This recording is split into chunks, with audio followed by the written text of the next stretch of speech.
Yo, Neema. Oh, yeah. Freedom Fiends live right after the onion bit. How you doing, Michael?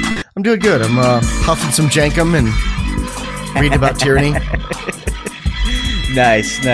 Well, for those who want to... Not huffing Jenkum, no. I haven't got that far along in my depravity today. You sniffing Maybe paint, a little bit later. Sniffing paint and shooting at dynamite. Working my way up to it, Michael. Baby steps, right? Yeah. All other. If you want to call and tell us about your Jenkum-induced hallucinations, just dial 307-215-5171. Freedom Fiends. Baby. Heroin needs to be illegal because it's a gateway drug to Jenkum. For those who don't know, why don't you enlighten folks on what Jenkum is? Jenkum was an internet scam. It was some kid made it up. He said that he was huffing fermented poo and getting high, and he posted pictures that were really like chocolate milk or something. And some sheriff in the South somewhere found it and thought it was real and issued this press release that said that school kids all across America are huffing Jenkum and we need to outlaw this, and you should sniff your children's breath when they come home to see if it smells like poo. Yeah, I think it would stink up the whole room. I think any parent would know if that were true. Didn't the city council in that little town or whatever have a little something to say about it too? Yeah, they outlawed huffing fermented organic material or something like that. Wow. Yeah. So I got some organic material here. What does that sound like? Sounds like silver. It is. It's silver. We got a donation from Sean. I want to thank Sean for sending a donation. He sent some silver coins here from back when American money was worth something because it was made of something. He sent us a couple $50 pieces and a couple old cool four cool old Mercury dimes. And then I kind of caught gold fever and I went out and bought a roll of old Roosevelt dimes. It's kind of ironic that Roosevelt's on there. It's pretty ironic. They're worth money. I call them Ruse, though. That's what people. Which Roosevelt? Ruse. Franklin or Theodore? I don't know. Whoever's on the dime now. It's the same design, but they were made of silver up to the day I was born, 1964. Yeah. It's all your fault, Michael. I think it's Eleanor. No, yeah, ironic because Franklin Delano Roosevelt obviously confiscated people's precious metals, gold, and made owning it or hoarding it, as they would say, illegal. Yeah, that's the kind of freedom. Nixon took us totally off the money. Took money off the metallic standard. Nixon was horrible, man. Nixon took us off the money standard. Invented the ERA, the DEA, and the EPA, the DEA, and the ERA, the Equal Rights Amendment, which leftists would say, well, that was good, but no, it's not, because it doesn't make people equal. It makes them some are more equal than others, and just makes a bunch more laws and screws people. Right. It just weasels the government's nose into the tent where they can control what the freedom of association is, or I guess prevent real freedom of association. Yeah. And it's hard to think about that, but Nixon actually started a lot of the whole mess of having the alphabet soups, huh? The DEA? I don't think I'd ever heard that before, but I believe it. Yep. Disgusting. So let's see. What else happened in the news? Although, I do want to say, I've been on this tear philosophically for the past day. I noticed. Of like, I don't want to talk about the government anymore, because the government's just a symptom, man. It's the thing we should be talking about, and we'll still talk about the government because it's fun, but the thing we should be talking about is the basic symptom of what's wrong with some humans that they have a need to control. It's fucked up. Oops. Well, you could also take it from the angle that what's really wrong, what enables the controllers, is the people who obey, those who allow themselves to be controlled, the horizontal enforcers. But not only that, the people that just decide that they should be controlled. As you wrote that article, what was it? There's three kinds of people: those who want to control, those who want to be controlled, and good people. Yeah, which basically expands on an idea from this book called Political Ponerology, which I think I'm going to find the author of and interview him on the Gumbo. It's basically the idea that like something like 6% of all people are sociopaths, and like 15% of all people want to obey sociopaths, and altogether that's about 21%, which is nowhere near a majority, but it allows the rest of the people to be controlled. I don't know. I think it's probably a higher percentage of people who want to be controlled. Because really, if if 60% of us didn't want to be controlled, or could even understand the idea that we were being controlled, then do you think we'd have the kind of society we live in today? I don't know, man. I mean, I think a lot of it has to do with education. Because think about how many people we know, including ourselves, who used to buy the State Line and then read something, you know? Yeah, read something. Picked up a book. Yep. Or just thought about something. Stopped watching TV. There's a good exercise. I think you should keep your TV off or unplug your cable box for a month and see how you feel. Maybe we're preaching to the choir because the fiends are already, you know, pretty good. If they're giving us donations in silver now instead of Federal Reserve notes. I like it. I like it. And if someone wants to do more of that, give us some metal. They can contact me. I'll give them my P.O. box address. I don't really like to give it out because I remember when I was going to college, my roommate gave out his P.O. box on the college radio station, and someone sent him weed, and he got busted. So I don't want to give it out randomly to people I haven't talked to. But you know, if you're a fiend and I know you're a good person and aren't going to try to get me in trouble. He got busted. You can get busted if somebody sends something illegal to your mailbox, even if you had no provable, even if they can't prove that you had knowledge they were sending it to you. Yeah, I mean, well, he took it home and then they kicked in his door because they'd opened it and found it and then rewrapped it and let it be delivered. But I don't know. I guess you got to open your mail at the P.O. box, and if there's anything that shouldn't be sent to you, just throw it away. Yeah, although then I'm sure that's a crime. Because honestly, I'd probably be pretty stoked if I got a free sack in my mailbox. I'd be like, although I guess I should be wary before I would be stoked and just toss it or something. Yeah, they run drug dogs through depots for the post office. Yeah, the post office. Do you think they have any control over UPS and FedEx as far as that kind of stuff? They do now that somebody, well, who knows if it was a false flag or not, but you remember a couple years ago, someone tried to like ship a bomb in printer cartridges via UPS. So there's probably some kind of waypoint or stop check. I assume that everything I read is a false flag. You know, I read like the mayor of some city somewhere the other day, like his neighbor's house was on fire and he rushed in and like saved the guy's life. And I'm thinking like, who knows? Maybe they burned that house down so he could do that for press. Set that up for his re-election campaign. Yeah, I don't know. Yeah, maybe, I'm not saying that's what happened, but you know, I just assume things like that all the time. Yeah. Always believe the opposite of what the government tells you. Well, because what the government-owned media tells you. The government doesn't, you know, anything they provide that's a service, you know, an actual service like picking up your trash would be done better without the government and more efficiently. And most of what they do is an anti-service. Most of what they do is hurting people, you know? Yeah. Well, because they're there no matter what. They're not dependent on the market demand. So you'll have a fire department, police station in every town, every municipality. And, you know, there's no market forces. If there's no fires in a year, that doesn't mean the fire department's going to go away. And all those firemen on the government fireman place, they're still going to draw the same amount of salary. Yeah.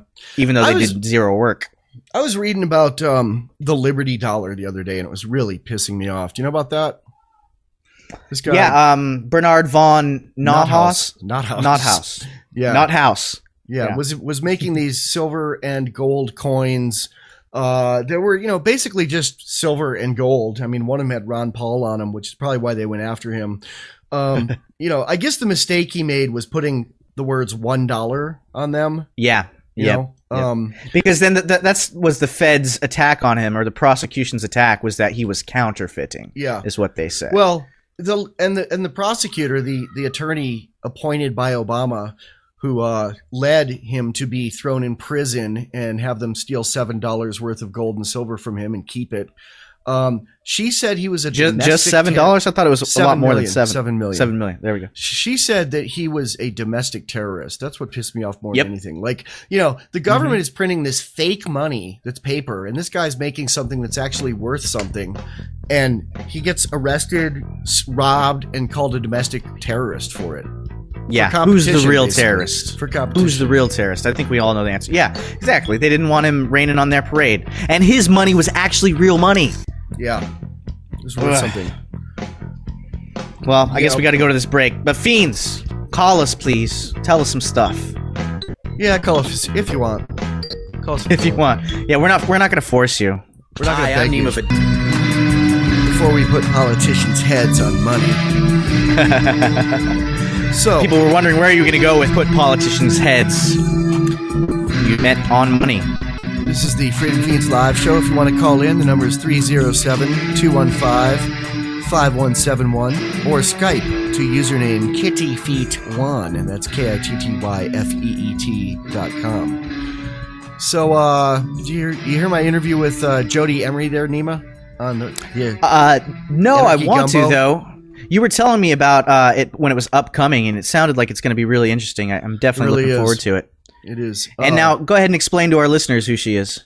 She's the wife of Mark Emery, who's a political prisoner. I mean, it's kind of interviewing Jody Emery is interviewing her, but it's also kind of a proxy interview with Mark because she knows everything about him, and he's in prison and can't do interviews.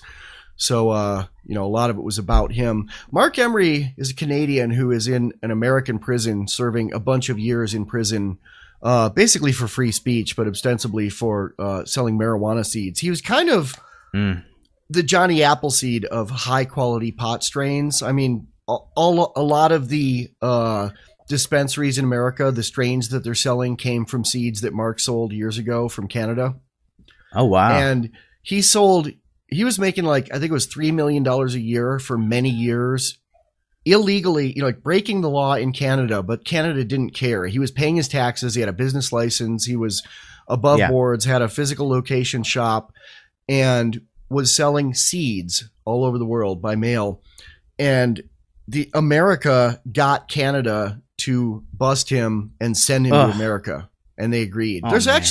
There are DEA offices in Canada. Canada and America are kind of the same country when it comes to the drug war. There's no borders with them. And that's so horrible. Yeah, but he's a hero, man. And he took most of the money that he was making and put it into marijuana legalization efforts in Canada and in Colorado and all over America too, Right. Where he saw weak points. Yeah.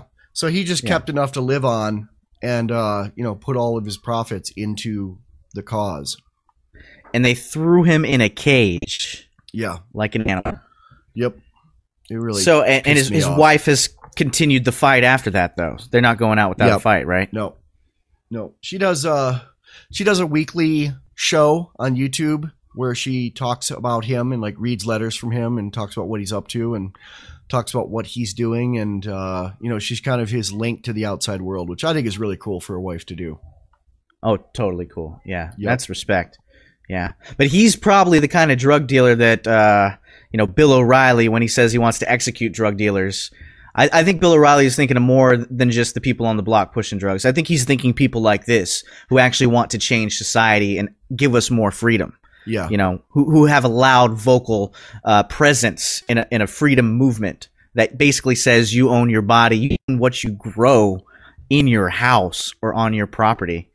I mean, the guy was the OG of Kush. Worms. Did you know that rich, fertile farmland can have up to 1.7 million earthworms per acre, meaning that the weight of the worms beneath a farmer's soil can be greater than that of the livestock upon its surface? Nice. You were actually able to tie worms to something. I love it. Worms. But that kind of defeats the whole purpose of worms, though, doesn't it? Well, I've been saying levier now. Levier it was no longer a non sequitur. Levier is French for worms. Yes. Worms. Okay. Worms. The worms. Well, so the DNC's head lobbyist, Hilary Rosen, who's taking a lot of flack this week because she said something about Romney's wife never worked a day in her life or something like that. The bigger issue with Hilary Rosen to me is that she worked to help outlaw Napster. She was the lobbyist for the RIAA. She's responsible. Really? Yeah. Oh yeah. It says it right here on the Wikipedia posting. Lobbyist for the recording industry. Yikes. Yeah, I'd rather know a person who never worked a day in their life than know somebody who's worked for evil like that. I know. I mean, I said it before when I said that people on welfare are more ethical than cops, because cops are taking government money to harm people, whereas people on welfare are taking government money and just sitting on their ass. Right. Or raising their kids, Yeah, they just get a check. They don't actively go out and steal the money. I mean, who's the people that are really stealing the money? That's who we got to be wary of. Yeah, I'm really feeling this push to like push us away from just bitching about the government. I think right now you're resistant to it, but I think in 5 episodes you're going to be fired up about it, and just all you're going to want to talk about is what's wrong with humans. No, I think you're right. It's like rational anarchism. It's individualism. I mean, if we take away, all we talk about is, the state, and horizontal enforcement. But the way you take that away is you stop buying into the collective hallucination, as you called it. If we stop talking in those terms that, hey, they're the government and they're doing everything wrong. No, it's people who are using this fantasy called the state as an excuse to do immoral things. I came up with it basically by like channel flipping on talk radio, and I was listening to like Bill O'Reilly and Rush Limbaugh on one channel, and then like what's her name, the lesbian, Madow. Yep, the Madow. See, that's how good I said Madow before you said lesbian, so you can't call me a bigot. Yeah, Hilary Rosen's a lesbian too, isn't she? And definitely, I don't know if she is or not, but you know who's definitely a lesbian? Would that be on her wiki page? Is there a sexual orientation section? But you know who's a lesbian? Now? And this is neither here nor there, but it plays into like the federal attorney who prosecuted the guy for the Liberty Dollar is a lesbian. The only reason I mention it, I think it plays into the idea of like the left versus right. Like, people will go, well, I'm a lesbian, I'm going to go fight for the Democrats and the liberals and get appointed by Obama because he doesn't care that I'm, it's the Republicans' fault is what I'm saying. It's the when a lesbian oppresses you with the law, it's the Republicans' fault. There you go. Okay. Okay. If the Republicans, I thought we were going to talk about people. If the Republicans had repealed Don't Ask, Don't Tell, if Bush, had repealed that and then legalized pot, they could be in power for 100 years.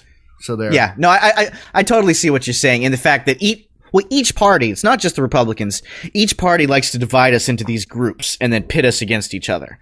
So because the gay community is always being attacked by certain people in the Republican Party, they feel like they have to, fight on the sides of the Democrats. Is that basically what you're saying? Yeah. I mean, it's like 99% of the people I knew in San Francisco have disowned me because I'm stumping for Ron, because I was like, hey, Ron Paul's a good guy, you should vote for him. Because they're like, ooh, you're a Republican, that means you hate gay people and want, abortion to be illegal. I'm like, not really, not really. Ron Paul's a good philosopher, you should check him out. No, you're horrible.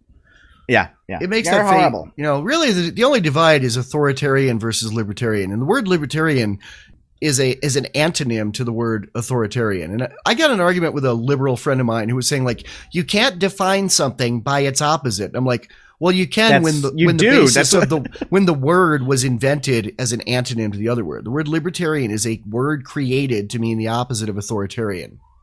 Not only that, but I think opposites are a really important way to define something. I mean, how would they not be? We did a whole cast on this, I think, on the value of labels and the limits of labels at one point. So if you want to call in, it's 307-215-5171. Worms. No, you say worms and then I say worms. Worms.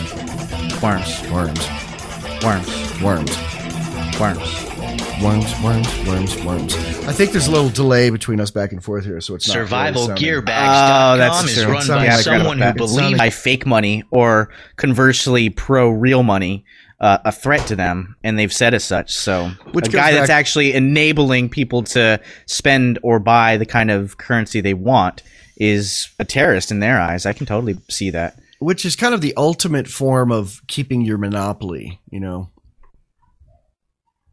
What, labeling people who would be in competition with you as terrorists, evil, scapegoating them, labeling them as terrorists. Yeah. I mean, that's so beyond what the mafia does. The mafia will like kill somebody, but the government will kill everybody and throw them in prison and label them a terrorist and make people hate them even after they're dead, and ruin their families. The mafia historically never goes after the family. So there. Ruin their whole lives and the lives of people around them. I think it was Ron Paul was speaking at a recent speech, and I've heard all the statistics, not all the statistics, obviously, but I've heard a few pretty horrible statistics about the amount of prison population here in America. But this one kind of really hit home. He was saying, you know, America has about 5% of the world's people, the world's population, but we've got 25% of the world's prisoners. Yeah. A quarter. 1 in 4 of the people in prison on this planet are in an American prison. Yeah. And, you know, I mean, people will complain about North Korea, who are horrible and it's worse to live there than in America. But a complaint I hear a lot is, you know, if you speak out against the government there, they will not only throw you in prison, they'll throw your family in prison, even if they don't have anything to do with it. They kind of do that here too, though. You know, they'll throw the breadwinner in prison for a non-violent offense, and the family has to go on welfare, and the family's ostracized, and it's just a softer. How often will they take the kids away too? Really, that's taking your family away. Yep. When they throw you in jail because you had meth possession charge and they steal your kids, that literally is throwing your kids. You know, that's forcing them into a situation they don't want to be in. Their kids, they don't have any control over it. All they know is their daddy has been thrown in a cage, and then they're being forced to live with people they don't know. So, getting back to why I hate bitching about the government now. I don't know. Well, see, we were bitching about the people that do those horrible things. I know. There you go. This light bulb went off in my head the other day while I was watching, you know, channel flipping between Rachel Madow, Hannity, and like LRN.FM, you know, where we're syndicated. and this, I swear this is going to influence at least everything I say, if not everything we say, in the Freedom Fiends going forth from here on in. And I think it's going to make us, we're going to lose some people over this, but it's going to make us very different from all the other casts. Cause I really want to get to more about the people thing. I think Bad Quaker does it pretty well on it without even thinking about it. He talks a lot about the people being the problem. But the thing was, like, I'm listening to Rachel Madow, and she's just complaining left and right about corporations and Republicans. Then I listen to Hannity. He's complaining about Democrats, Muslims, and Occupy Wall Street. And, you know, all the libertarians, us included, complain about the statists and the government. And doing that is kind of lumping people into a single thing. It's almost a form of racism. You know, it's saying like, well, if you're a Democrat, you're like this and I can dismiss you. Or if you're it's buying into the collectivist mindset. Yeah. When we're supposed to be the different ones, we're supposed to be the individualists. But even as I say that sentence, I'm doing it because I'm saying we are as a group. I know. So I think you're right. Well, talk about you and I. You and I should start to talk more about the individual, what happened in the certain situation, why it was immoral. If we can get around that, do an end run around this whole thought process and this whole internal dialogue or monologue we all have with ourselves to where each person is put in a group, then maybe that's part of the paradigm shift. Maybe that's part of the paradigm that we need to change. Yeah. Although you and I need to help change. The closest thing I've gotten to a solution so far is that article I wrote of there's only 3 kinds of people in the world, which basically puts people in groups. But the groups are, you know, basically, I mean, to me, it comes down to people that obey the non-aggression principle and people that don't, which I think is I think my grouping of people is valid because it really does, you know, it says who's ethical and who isn't. And the non-aggression principle is a really important tool for that too, because it removes any kind of excuse or any kind of focusing on the person or the individual or their history. All it does is focus on a specific action. Was this person an aggressor in the situation? Did they attack you? Did they steal from you? Did they rape you? Did they defraud you? Is the action immoral instead of is this group of people wrong in their philosophy and do we need to argue with them for it? Define the non-aggression principle for anyone who's listening who doesn't know it. I can't imagine there would be if they're listening on LRN.FM, but there might be. I mean, we're on a couple of radio stations. Somebody might be driving by, channel flipping where one of those stations is and doesn't know what that means. Go ahead and explain that. The non-aggression principle, at least the way I read it, is just the idea or the concept that the root of immorality comes from you aggressing on somebody else or their property. And so ideally you can boil everything down to that. You know, I shouldn't do anything that aggresses upon you. If I do, then I am in the wrong. And that action is immoral. Doesn't matter what costume I'm wearing. Doesn't matter what my title is. Doesn't matter how much money I have. If I take from you, I'm aggressing against your property. If I hit you, I'm aggressing against your property because you own yourself. You own your body that I hit. So basically, it just boils everything down to the golden rule. Well, not more than the golden rule, but don't hurt somebody because you don't want to be hurt yourself. And I think that a lot of libertarians, here I go again, labels.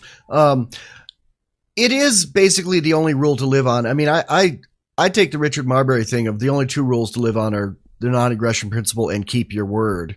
I mean, you can live by the non-aggression principle and not keep your word, but you're not someone I'm going to want to have anything to do with. I don't want someone to say, yeah, I'll be there at 4, and then I'm sitting there twiddling my thumbs and they don't show up. I'm not going to have much to do with someone who does that repeatedly. But how do you categorize fraud then? Because I lean back and forth on it, but I think you can categorize fraud as an aggression because you're causing somebody to part with their money in a way that they wouldn't have parted with it under a voluntary circumstance. Okay. So if I lie to you and tell you that, here's a gold piece, and then you buy it, you spend your $2,000 on it or whatever, and you get home and test it, and it's just tin painted gold, then I've taken your money under false pretenses. I've aggressed against you. I've basically stolen from you. I think so too. Where would you draw the line though? Is someone who is habitually hours late committing fraud?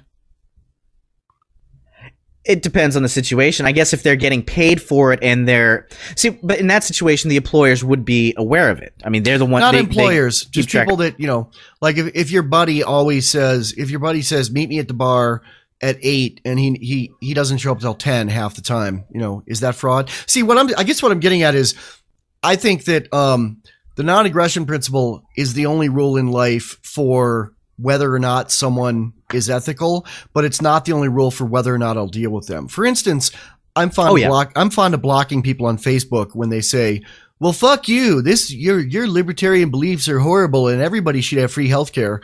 They haven't really aggressed on me. They are by what they're talking about, by voting in people who will aggress by proxy, but they're not aggressing on me by calling me a doo-doo head. But I don't want someone around. I'm not going to sit and listen to someone over and over who calls me a doo-doo head. So I block them.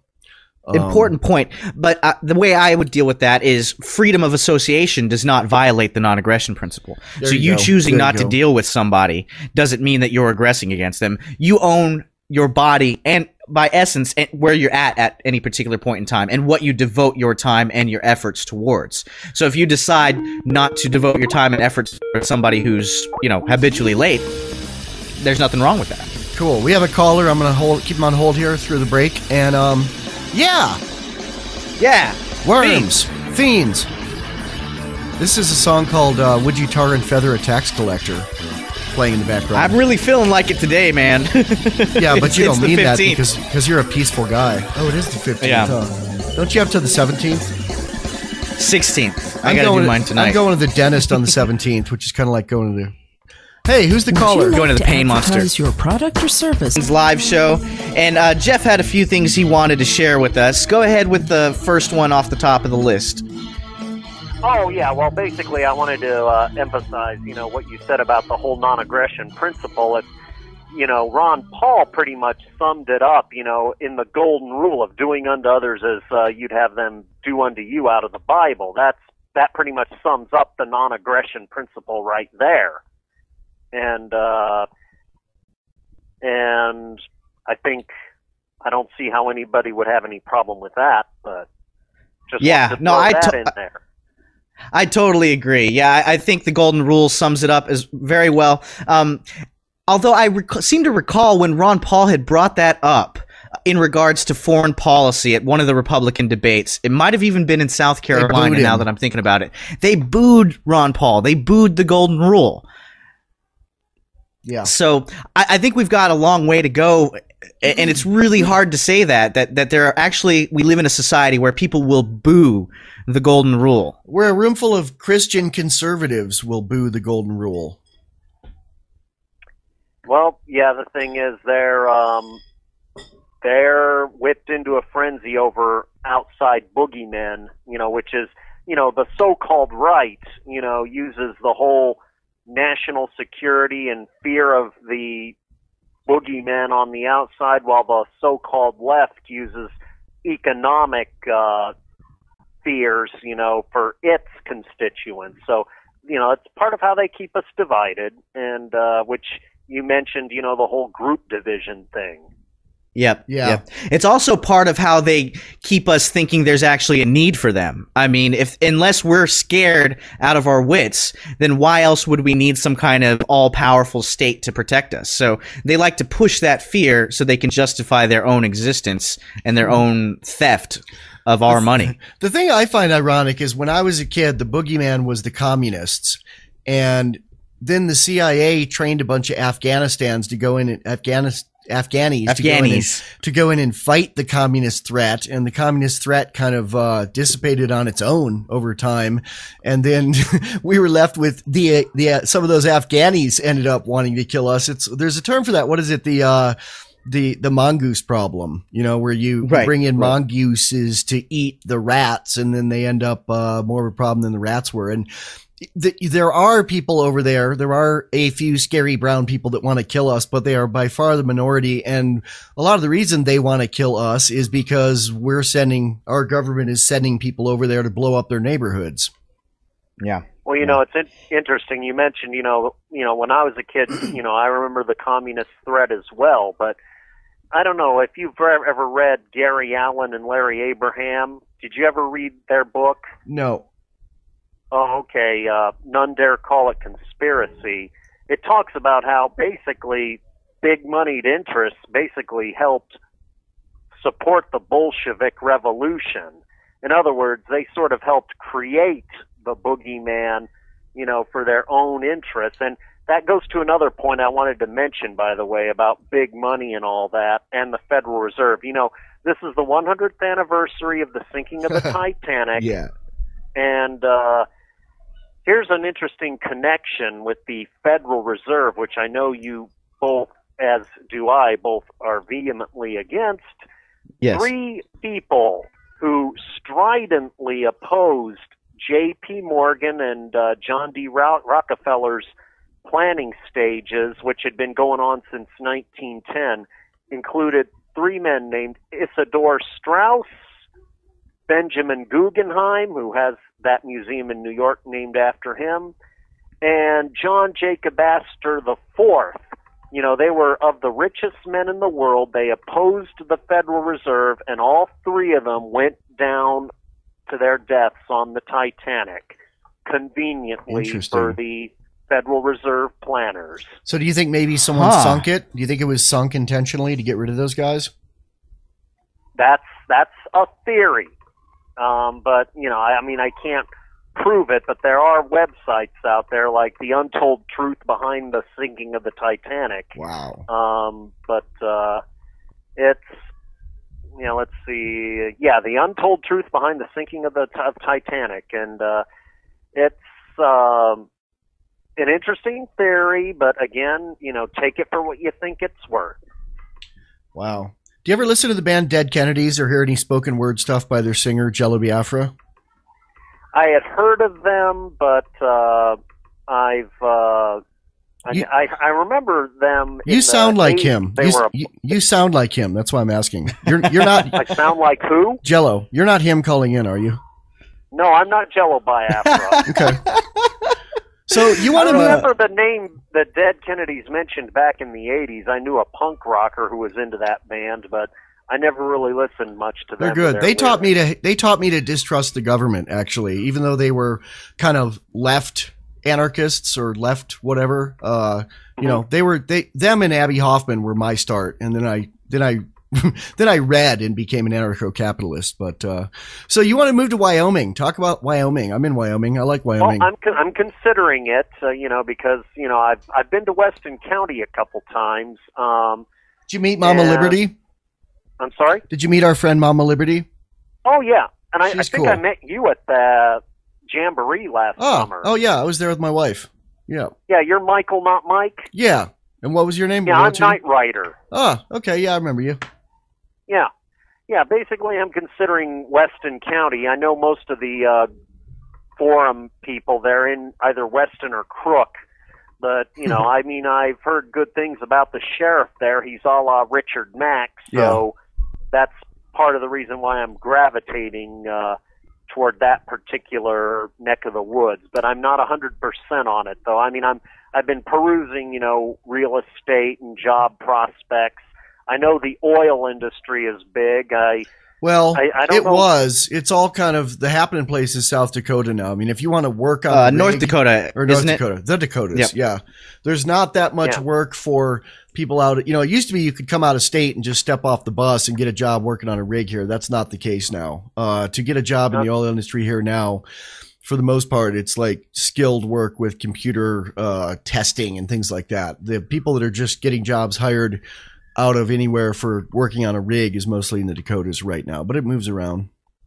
I know well, in fact, there's one site up in North Dakota. The name escapes me, but yeah, all you have to, if you have a heartbeat, they'll hire you. I think it's the Balkan oil shale, not Balkan, Bakken, something like that. I read an article about it the other day. It sounded like what liberals think a libertarian paradise would be. It's like there's prostitutes everywhere and the air quality is really bad. It's the Bakken oil shale. It's basically they dig down and then they dig horizontally to extract the oil out of dirt that has a bunch of oil in it. Yeah, but the town, though, what I've heard about it, I can't remember the name of the town, but it has the second busiest McDonald's on Earth. The first busiest is in Beijing. In Beijing. Wow. Yeah, but their McDonald's is the second busiest on Earth. And the name, it's on the tip of my tongue, but I can't remember the name of the town in North Dakota. But yeah, I have a half brother who's been doing work there, basically working on, he's sort of a geology type. What he does is he helps install toilets and plumbing. And, he's been working on, setting up that kind of infrastructure around the rigs. So can I ask you, what about Wyoming appeals to you? Well, the firearms culture especially. Yeah. I mean, at least in the northeast part of the state, you won't get stopped by the police for having a pistol on your side in the open. You won't get stopped by the police for that where I live in Casper either. It's not as common, and people kind of look at you funny. But Wyoming is probably the state where you're the least likely to get thrown to the ground by police for open carrying a gun. But I'll tell you too, other than a couple people that I know, everybody who moves here to open carry, after about a year, they go, why am I doing this? And they just stick it in their pocket or conceal carry it. I did, which is really about, the first 6 months I was here, I couldn't get a permit. So I open carried. And then even after I got a permit, I still open carried once in a while just to kind of make a point. And then they legalized concealed carry without a permit here. I almost never open carry anymore just because it attracts so much attention. You have to have more situational awareness, which I think actually makes it a little more, I don't know if dangerous is the word, but it makes it harder to open carry. Anyway, makes it annoying. Yeah, that's our break. And we're going into a break here. Thanks for calling, man. Hey, thanks for having me. Yep. Is he still there? I think he hung up. Worms. What if the key to we got a achieving long liberty break now. So we're back there, Neema Vedadi. We sure are, Michael W. Dean. Freedom Fiends Live. Michael, not Mike, as the other listener said. Yeah, that's my username on the Free State Wyoming forum, which, You get really bugged when people call you Mike, even when I do it, which I've learned not to do. Which is funny, because my username on there is Michael, not Mike, and people have still called me Mike. Is it just to ruffle your feathers, or what? No. Like, people just think that if your name's Michael, once they've exchanged 4 words with you, they can call you Mike. And I've never liked the name Mike, so I had the username Michael, not Mike, so people would know not to call me Mike. And people, I guess, just don't even see the username. They just call me Mike. Why do you not like being called Mike? I've probably asked you this before, but tell it to us, the public. Because I had a cousin that I didn't really like, and he was Mike. They called him Mike and me Michael to keep us apart, to be able to tell us apart. And I was smarter than him. And so I always thought Mike was a dumb guy. The way I explain it is when people make the mistake of calling me Mike is I say, well, it's Michael. That's not my name. I said, no, I say Michael is the angel that threw Lucifer out of heaven, and Mike is the guy that pumps your oil at the gas station. Okay, fair enough. So I forgot to mention why I think Lady Heather on CSI is based on my friend Mistress Ilsa Strix. Is Lady Heather was created by writer Jerry Stahl, who's also in my Selby movie. Jerry is friends with Lydia Lunch, who's in my DIY or Die movie, and friends with Richard Kern and that whole like New York City, Los Angeles, upscale downtown art crowd that Ilsa ran with. So I figure, is this like a 6 degrees of separation from Michael Dean thing? No, it's like 1 degree of separation from me and 1 degree of separation between these people. So it's like, if Jerry was going to write this like super dame, I mean, he had to know her.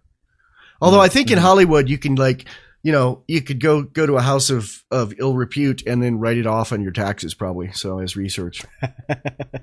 Right. And expense it to your company as well. Yeah. Nice. Not saying he did that. So you want to give out the number, the live studio numbers for people to call in? Yeah, I sure do. We should be doing that a little bit more often here. Okay. So Freedom Fiends Live, if you want to call and chat, dial 307-215-5171. We can talk about anything you want. Although right now we're on a kick where we'd rather talk about people themselves instead of the government. Hey, we got a call now? Caller. Hello, caller. You're on the air. What's your name? Well, this is Miles Heathel again. Hey, Miles. How you doing, Miles? Oh, doing good enough. Calling from the land of corruption, a.k.a. Reno, Nevada. Why is Reno more corrupt than anywhere else? What makes you better, man? What makes you better? Because they're so proud of it. I mean, I've never seen a place more proud of its corruption than here. And I've lived in some corrupt places. Is this Miles that I was arguing about drones with on the internet the other day? Yeah, you said I took things too seriously. I sure did, man. I was kind of making a joke, but kind of being serious. I said this thing about how I think that the first time the United States government drones in America, they're going to lie and say the guy was building dynamite and his bombs in his garage, and that's what blew him up. Because I was thinking about, like, if they drone someone at 4 a.m. in America in a rural area, who would know? Nobody'd see the thing fall except cows. And maybe somebody'd say they heard a whistling sound before it happened, but they'd probably bring in experts who say, yes, dynamite often whistles before it blows up. And you took me to task for it. I'm like, dude, lighten up. I mean, I think I am as likely to win the lottery as I am to get droned, and I don't even play the lottery. We're kind of making a point. So there. Well, I believe it's Miles' turn to respond. Mr. Miles, what do you have to say to that? Well, a simple fact that how often do you think they could get away with that? Once. I mean, it's a very unsubtle way to bump people off, and very expensive as well. But I think the first time they do it... How big of a leap is it? Because in places like Pakistan, and Pakistan has even called for the American government to stop. Technically, Pakistan still considers us droning in their territory illegal, and yet we still do it there. And it's a big way to rile people up. Everybody hates it. Innocent people die. So how big of a leap is it then really to go from droning people on one geographic location on the map to droning people in another geographic location on a map? And before you answer that, Miles, I think that when they do it the first time, it's going to be somebody heinous. It's going to be a kitty raper, or it's going to be someone who's not necessarily heinous, but looks heinous to their neighbors, like some, loner with too many guns who lives in the hills who, has like been filmed or, fighting with police or something like that. Someone that people will believe that this guy did something horrible. Yeah. I mean, it's not going to be just somebody talking about the government on the internet the first time. Although to me, that kind of refutes your earlier point that they'll do it on the low and not let people know about it. I think if they're doing it like that, their motivation will be to set a precedent. So I don't think they try to keep it secret. Well, I will say I think that they're going to drone an American citizen in America in the next 3 to 5 years. That's the only solid prediction I have that's not a joke in any of this. Well, you think that's completely out of the park there, Miles, or what? First of all, the precedent has been set. I mean, that guy, I can't remember his name, but he was an American citizen who got thrown in Yemen. Yeah. And no one says that he wasn't a heinous guy. But the point I was trying to make is, why bother with droning someone when you can covertly assassinate someone in like 1,000 different ways, or you can go arrest that person, plant some, drugs on him or something, and then haul him off and do rotten things to them that way. Yeah, asset forfeiture and all that. Yeah, I mean, I agree. I mean, that's why at the end of our Guns and Weed movie, Neema and I say if we're ever found dead of a drug overdose or car crash or an apparent suicide, there was a government agency behind it. 27 years ago, I was a heroin addict, so I will never use heroin again, but if I were found dead with a needle in my arm of heroin, there are a lot of people who'd say, well, once a junkie, always a junkie. He fell off the wagon. That's what happens. Naturally. Yeah. Or that is a really good point. With my gun, they'd shoot me in the head with my gun and type some suicide note on my computer or something. Or, they already have enough power over us to do that kind of stuff. They'd come into my house, hold me down, put my gun to my head, kill me, put it in my hand, and then jump on my Facebook account and say, fuck you, goodbye, cruel world or something. Yeah, I was always a big fan of that, crudely scrawled suicide note, goodbye, cruel world, and cruel is spelled wrong. Yeah, there's one in that movie The Shield where they're hassling some drug dealer to get information about him from someone else, and they make him write life sucks, S-U-X, and then put it in his pocket and threaten to throw him out the window and say, either tell us what you want to know or you're going to die a very bad speller. Never saw that one. Here's the other thing. Part of why the government, at least the Obama administration, has moved more towards drone strikes and night raids than, capturing people and torturing them is because sometimes for them it's just easier. They just pull the trigger on a drone and then that's it. That's the end of the story. They don't have to deal with an ACLU coming in. They don't have to deal with a lawsuit. They don't have to deal with people complaining about people being tortured. End of story right there. You pulled the drone trigger. Yeah. Yeah. Well, but anyway, the reason why I was calling was I was wondering if you guys ever looked into the trivium. Tritium? The trivium. What's that? TRIVUM. It's a thought process. No. Where basically you take in information through your senses, you think about it, you process the information, process out all fallacies and contradictions, and only then you share it with other people. We don't do that. We just say that's too logical for the fiends, man. I don't know. It sounds worthwhile, I know. although it sounds like a lot of mental effort. But I think that's an important point. Well, so give us an example of how you use that in your daily life. Is that basically a way you try to live your life, Miles? Well, yes, and I only learned it a little while ago, but it's starting to reach the point where it's almost automatic. I mean, I know I already did this before, but I mean, I just look at the news, the regular mainstream news, I should stress, and I just think, who are they trying to fool with this? I mean, fallacy, contradiction, fallacy. It's once you start thinking like this, it's like you can't help but think like this. That's a very good point. It's a good habit to have, and maybe that's what schools, if they are to exist in LibPair, that should be their main focus then, is to teach people how to think, not what to think about. There's also a metal band from Orlando, Florida called Trivium.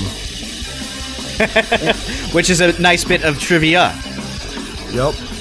Well, cool, Miles. Thanks for coming on. I don't think we said anything useful here today, but I had fun, and you can call it. I thought it was very useful. Thank you very much. Well, he did. Miles. He said things were useful. I didn't. You still there, Miles? It's always about you. Government-free baklava from Mandrake? Well, how about trying stateless sweets and government? Because we're off the air. We're off the air. By the way, I mean, I shouldn't even exist. Well, I mean. Let's take a little break. Epistologically speaking, who should? I mean, the chances that any of us would are slim to none. Well, yeah. But, We're some of the most evil people out there. Hi, Neema. Definitely. What's up, Michael W? This is Freedom Fiends Live. I'm good. If people want to call in, our live studio number is 307-215-5171. Or Skype to the username KittyFeet1. We tried to get we wanted to get the phone number 307 Jenkum, but it was not available, unfortunately. We're going to keep trying for it, though. Jenkum is a high goal of ours. I know. Because it kind of sums up everything that's wrong with the government.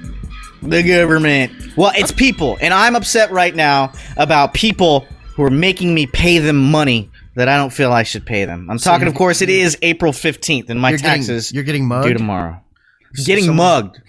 Literally. Yeah. If I don't cut this check and pay these folks part of my hard-earned labor, they're gonna come at me, man. So and I don't have the means to defend myself. Did you do it yet?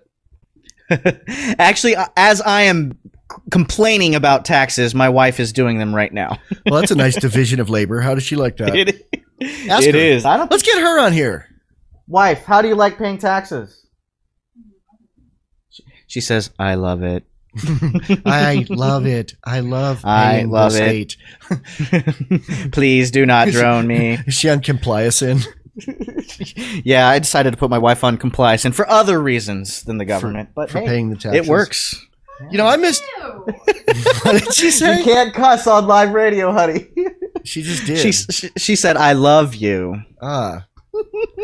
Well, that can be loving, what she mentioned doing. It sure can. I missed a big chance when I interviewed, we'll get back to taxes, but I missed a big chance when I interviewed Jody Emery, because like everybody else that I've interviewed on the Gumbo, I've talked extensively about sex and BDSM with, and I was like, I am not going to ask a woman whose husband is in jail about her sex life. I'm just not going to do it.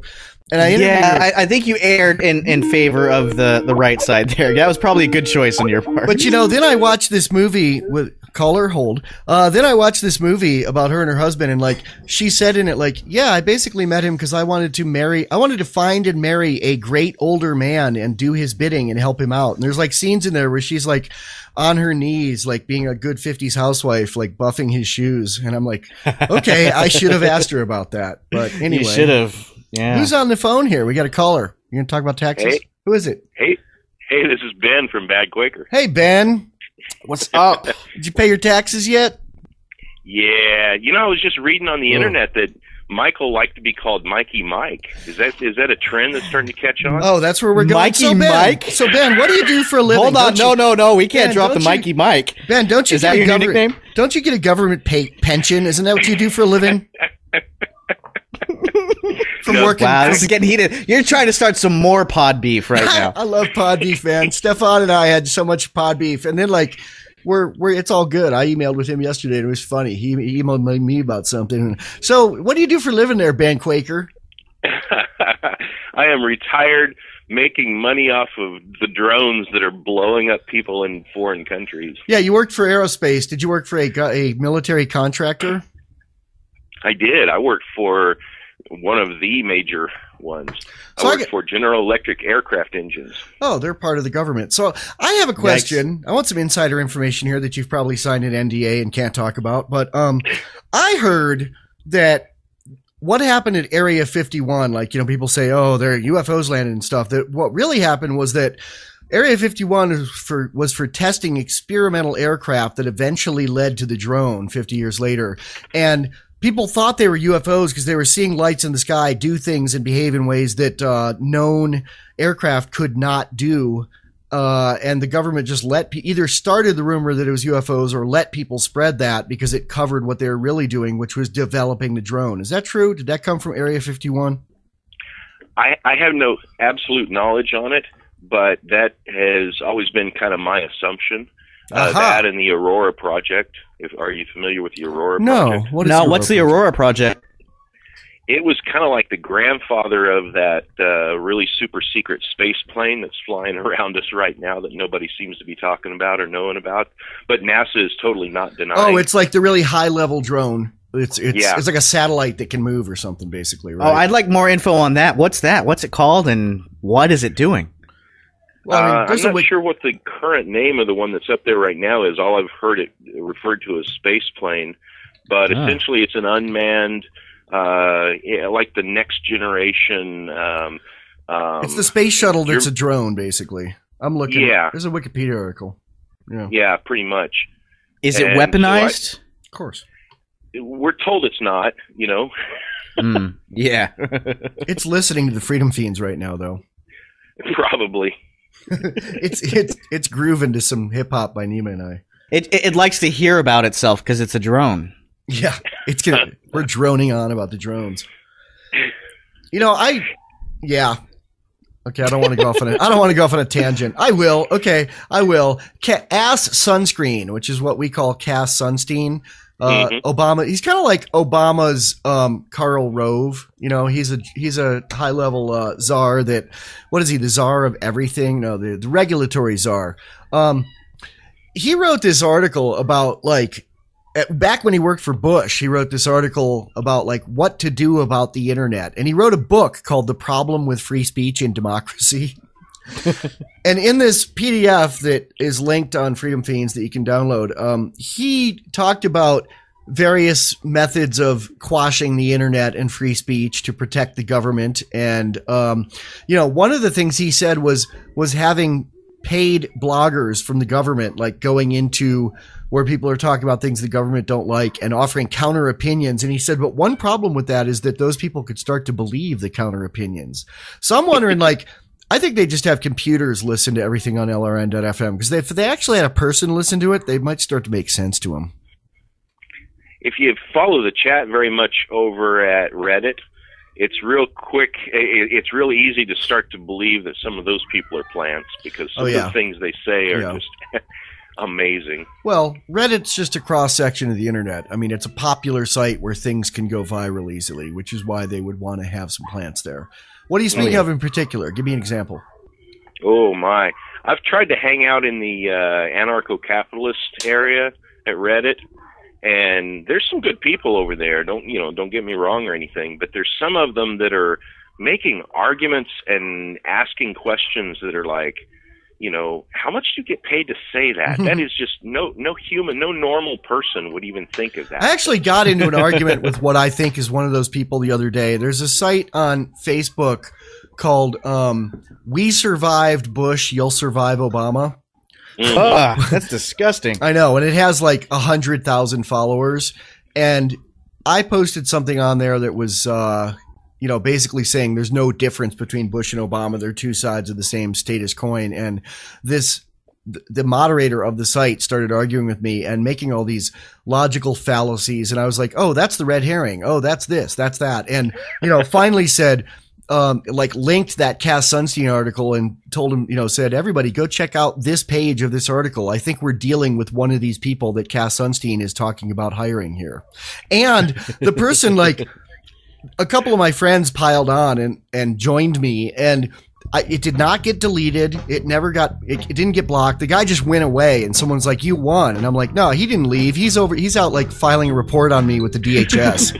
He's taking his lunch break, Michael. Yeah. Well, he never came back or deleted or anything though. So I think he did just report me. Yeah. We're on that break. You want to hang out with us, Ben, or what's up? I got to record a podcast. I just wanted to call and hassle you guys. Thanks, man. Thanks. Worms. Take care. Worms. Since it's for half a bill or something, you know. Yeah. They could theoretically do it. Well, we could be getting there. The other day we had 18 gigs of downloads on the Fiends, a record-setting day, and the same day we had 11 gigs of downloads on the Anarchy Gumbos, which is pretty amazing for a podcast that's been around for 2 weeks. If I must say so myself. It is, man. Good job there. Worms. Building your freedom empire. Your world within a world. Hey, we got a caller, which is good because I ain't got nothing to say. Who's this caller we got here? We got a caller. Who is it? Hello, caller. You're on the air. Hello? Whoa. Is it the central scrutinizer? Kevin. What's up? Who's there, man? It's Michael Dean. Who's this? This is Kevin. Kevin from Marblehead. You know you're on the air, right? I think I do, but I think there's an echo. I'm going to have to turn the live feed off. Yeah. Okay, there you go. I didn't know because it's a name that I recognize from my contacts, and I was like, this might just be a friend of mine calling me, and he might be like, hey, dude, let's go, you know, and say something that he wouldn't want to say. I don't know. Are you there, Kevin? Have you turned on? I'm here. How you guys doing? Good. What do you got to say? Doing good, man. What's up? What's up? Well, I've got, I think, some status confessions. Is this 1-800 Status-Confessions? Yes, my son. What have you done? Yeah. Well, so here's something I want to throw out to you guys. So lately, I have been out and about supporting the legalization and taxation of cannabis. Ooh. I'll let you buy. Why? I'll let you buy. Why do you want to tax cannabis? Well, I don't really want to tax it. Because he thinks that's how to get it legalized, which probably is true. Exactly. It's probably true. Yeah, so it would be a lesser of two evils, right? I'm not gonna bash anyone for doing that. You know, Mark Emery's my new hero, and he did that. He voluntarily paid taxes on it when it was illegal. So I'm not going to bash you either, but I'm curious. Are you trying to educate your fellow protesters and your fellow people in the movement that in the end, the way we really want it to be is no taxation, no regulation, and legalization? Yeah, that should be the ultimate goal, and that's where you get into all types of heated debates. There's a classic paper or thing that ran our local newspaper here on many people just saying, forget the bill, we don't want this, we want zero taxes at all. And I think that's of course a fair thing to aim for, but I just don't think it's going to get us there today. You need something to bring into the state, unfortunately, to get them to cut off the feds. So it's kind of decentralizing the power at the Fed and bringing it back home, and then hopefully eventually you bring it right down to the people and just get the state right out of it as well. I definitely see where you're coming from, but I guess here's my thing: is in situations where you have a sort of partial legality or a mixed system, the state inevitably just keeps on adding more and more regulations. Like in Colorado with the dispensaries, they make so many hoops you have to jump through that in the end you still end up with the black market in pot. You still have people that sell it without the approval of the government. I think Neema and I differ on this. I think it's I'm probably more behind you than Neema is on this. I don't know. I mean, I live in a state where guns are way more legal than they were in California, but they're still regulated and taxed. But I like living here more than I like living there. If I smoke pot, I'd rather live in Colorado than in Wyoming. And 99% of what Neema and I talk about 24/7 is, get the state entirely out of things. But I'm for, things working a little better than they did before. Like, I'd rather live in America than North Korea. I'm freer here than I would be there. There's degrees of freedom. I mean, we say there's no such thing as half free, but we're kind of talking about the goal. And I will spend every ounce of energy I have trying to educate people why the goal is no state, but I'm into throwing away some stupid laws for now. If drugs were legalized and taxed tomorrow, I think the world would be a better place than it is right now, where people are killed for having drugs. No, I get it. And I'm with you guys. I'm with both you guys. I just want to make sure that we keep our eyes on the prize. I think there's a danger in getting to a place where we're like, oh, okay, well, now I can go buy pot at Walmart. I'm going to stop fighting for freedom. I just want to make sure that doesn't happen. And really, the thing is, we've passed the point of that it could have been taken care of the way the founders intended, which was hassle doctrine. The Second Amendment is clearly basically saying if someone messes with you, you should be able to shoot them. I mean, otherwise they wouldn't have had flags that said liberty or death. They wouldn't have had things that say, the blood of tyrants, etc. But we passed a point of that, and I'm not advocating violence. I'm just saying, like, the point has been passed probably around the time of FDR of when people could have done that, or maybe sooner, or maybe the Whiskey Rebellion, if you want to take it back to drugs and taxation. To the point now where it's like they don't care how many guns you got because they got drones. Drone trumps gun. Well, tell us about this. Tell us a little bit about the bill, and do you co-sign it? Do you think it's good? Is it just a little bit of taxation, or what's the deal with it? Where are you, too? What state? We're in Massachusetts, so I didn't put the bill forward. I just spoke out on terms of the benefits for medicinal use and cancer and the research that I've stumbled into. I don't think it'll pass in Massachusetts. They're just too statist, man. Yeah, I think we might get medical this year, but I don't think it's not going to be the Colorado event where they're attempting to get a full blown legalization there. But it's good to hear, So it's actually, I think it's a great topic for the general libertarian theme here. Is if the goal is anarcho-capitalism, how do you get there from here? Can you actually do that in a non-aggressive way? Or do you have to go through some form of libertarianism first? Hey, hang on a sec. Let me put this other guy on hold. This is oops, damn it. I declined it. If that's he's going to defriend you now, man. If that was my friend Matt Anger calling, which I think it was based on the area code, he should call back during the break because I really want to get him on here. He's the guy that taught me about guns, man. He's the first guy that taught me guns are good. All right, go on. Yeah. So, what's your take? Is the Larkin Rose approach of vote for Mitt Romney so you can destroy the system faster? Is that his take? Rise from the ashes, or is there some type of transition path that makes sense? Did he say that? Did he? Yeah, he's got something on one of his blogs that he. Although I think some of what he says is kind of tongue in cheek too. Probably, yeah. I mean, I actually think voting for Mitt is an aggressive act. The guy's openly for war. I agree. So Larkin's one of the few people besides us out there in this movement who has a sense of humor. One of the few people that makes media that makes me laugh. Yeah. Well, that's certainly a hilarious, position. Well, see, here's how I think of it. I think I'll take whatever I can get. Every freedom, we got to grab it. Whether it's pushing the whole button to end the state, if that was available now, I'd push it. Or if there's pushing a button to where part of the drug war will die, I'll push that button as well. Yeah. So whatever is in there, when we can tear down build up freedom and tear down tyranny, whether it's through half measures or whole measures, I think we should be taking it because it's kind of like football, right? I'll take getting a first down 3-4 yards at a time, but I'll also take a Hail Mary to the end zone. Smrose, worms backwards. Nice. I love how people take the fiend speak and they mutate it and turn it into new things. Awesome. That's us, DNA people. We love mutations. Beautiful. Hey, thank you so much for calling. Good hearing me, guys. Take care. Great movie, by the way. Thanks, man. Oh, appreciate it.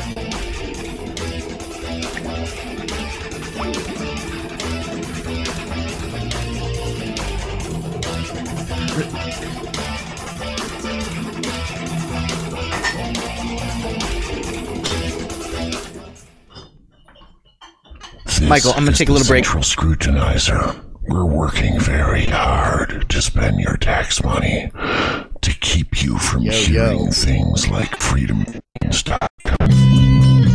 Neema Vedadi. Yes, Michael W. Dean. So what did you think of this review of the Guns and Weed movie in Inc. 19 magazine?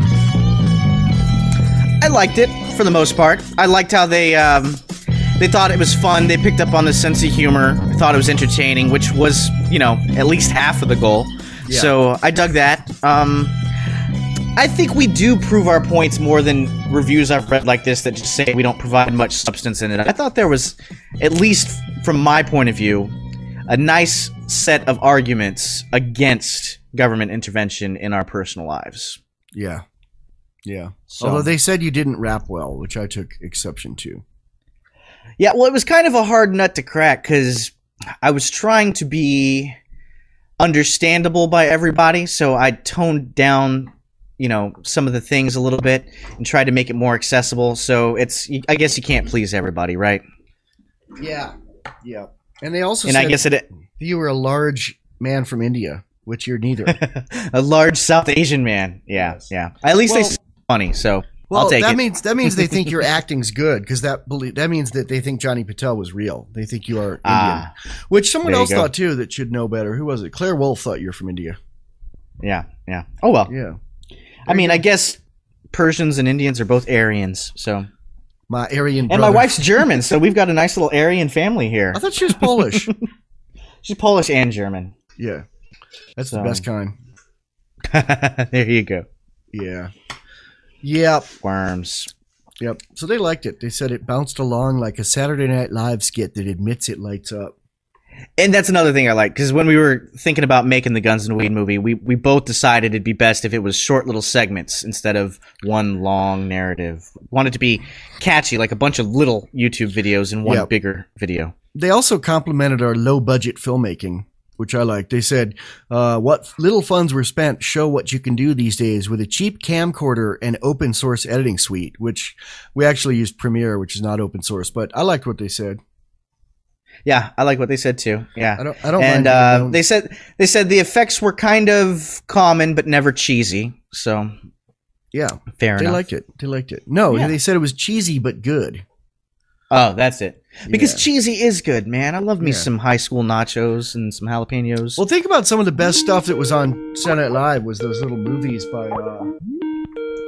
We got a caller. Fun with real audio. Yeah. Caller, who's calling? Hey, Mike. Hey, Neema. This is Sean. Hey, Sean. Hey, Sean. Which Sean? Sean, the one that won the calendar and sent you the silver. Thank you for the silver.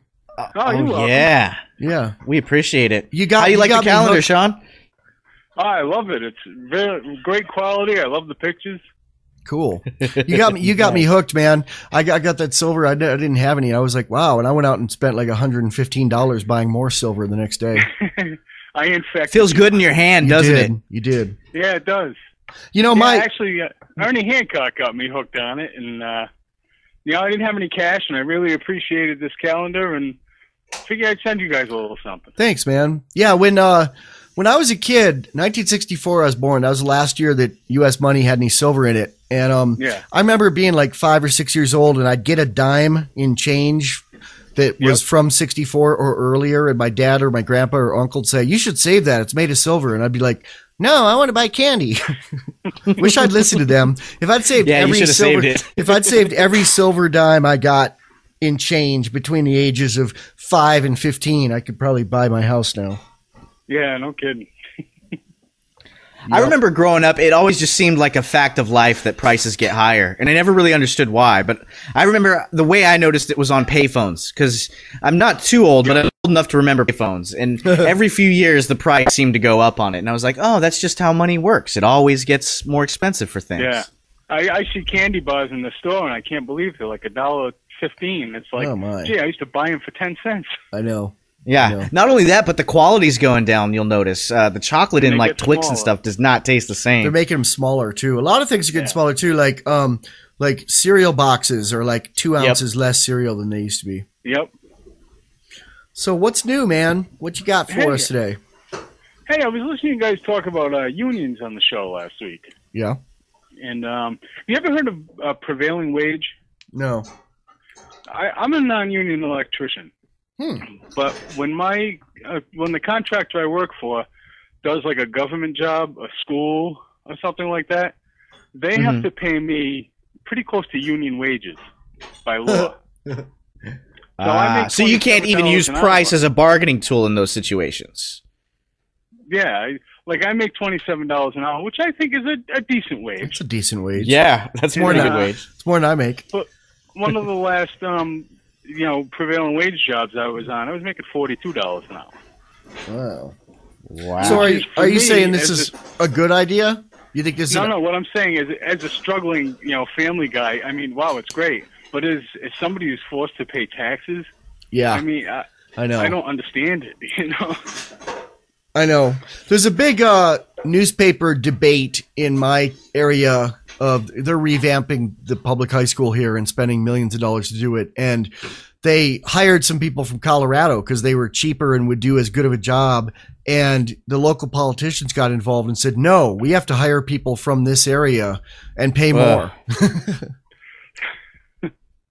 That's crazy. I also feel like the thing about the prevailing wages is then you can't use that as a negotiation tool, because I feel like you, as a non-union guy, you bring that to the table on a job. You can say, hey, I'll work for you. I won't have to put you through all the ringer that you have to go through whenever you hire a union guy, right? Yeah, exactly. I'm reading like the Wikipedia page on prevailing wages, and it says they're an important element in ensuring that public construction projects do not destabilize the local construction industry. Who wrote that, I wonder? Lefties at Wikipedia. I seem to remember learning that prevailing wages started as a racist thing because contractors were hiring poor blacks and poor Mexicans who do the job for a lot cheaper.